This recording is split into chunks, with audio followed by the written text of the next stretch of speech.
It's Monday, and we are here to continue our journey of self-care. Oh my goodness. Did you enjoy a sacred date with yourself? I hope you did. I hope you took some time this past week to really invest in you and taking a break and giving yourself time, which is such an important thing to do. So here we are. I only have a few little cards left in my deck for us. We're trucking right along. We're coming into the final quarter of the year very, very soon. And we are going to get to continue to explore ways to thrive, self-care. So let's see what's in store for us today. All right, let's pull it out. Oh my goodness, wisdom. Yes. Oh my goodness. Look at this beautiful person. Let go of the need to control. Uh-oh. Somebody's number is getting punched today. Let go of the need to control. Trust in the wisdom of the divine plan. Very interesting here. Okay, so wisdom. Oh my gosh, right? Letting go of the need to control. This is a toughie. I know this is something I have had to work a lot on, and I still, to this day, have to check in with myself. Why am I reacting this way? Why am I responding this way? Is it from a need to protect myself? Am I trying to get some specific outcome or guarantee, and I'm trying to control all of the various things that are moving around that are contributing my behavior, someone else's behavior, the universe. Oh my gosh. There's so much that is not within our control, but the thing that's always, always true is that we always have choice. So we can choose how we're going to respond to a circumstance, how we are going to behave. We can make choices about our internal dialogue, our thoughts, our beliefs. We can make choices about what we're out to prove, what we're looking for, what we're paying attention to. We can make choices about how we spend our time.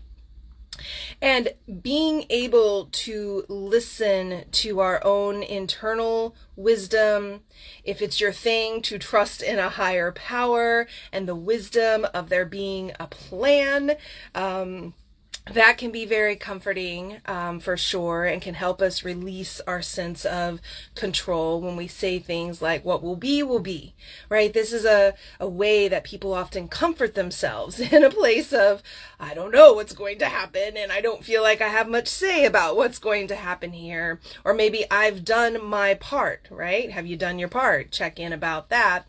And then after you've done your part, to communicate or to show up, or to, follow through with your word, whatever it might be. If you've done your part, then we need to surrender the rest.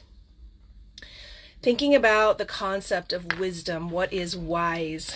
Being able to make choices that are, informed, choices that have, meat on the bone, if you will, because we have life experience.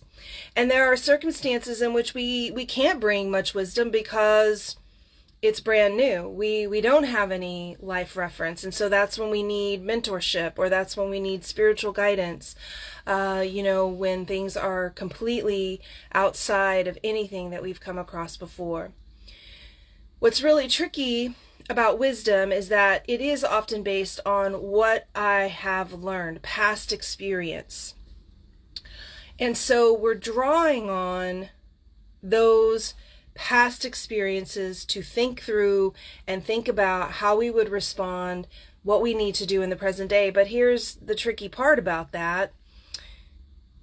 If your past experiences have been traumatic, which most of you here on this channel will identify with that, then we might make some errors in judgment because we become a little bit out of balance.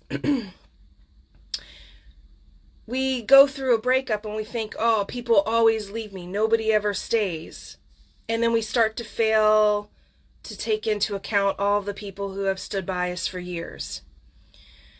When we're faced with maybe a new opportunity, and we think, okay, I'm going to draw upon my past experience to help me think through this new opportunity. But the past experience we draw upon is, well, the last time I tried something new, it didn't really go well. Or I just, everybody's told me all my life that I'm just a failure and I'm never going to succeed.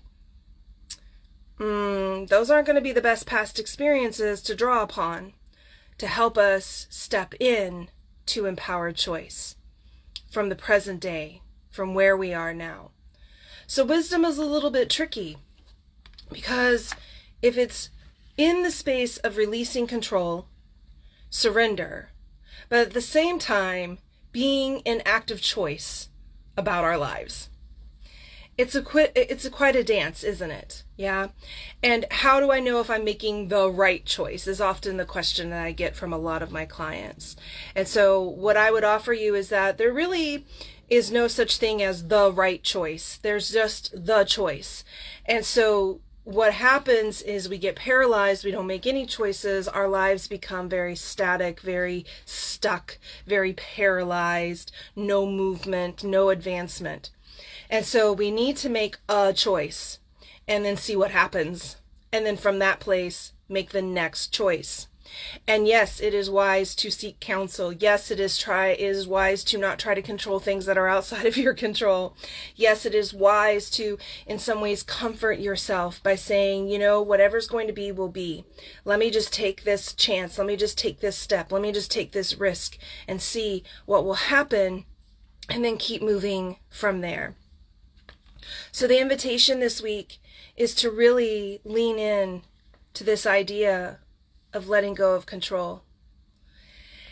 Ask yourself the question, what are my choices here?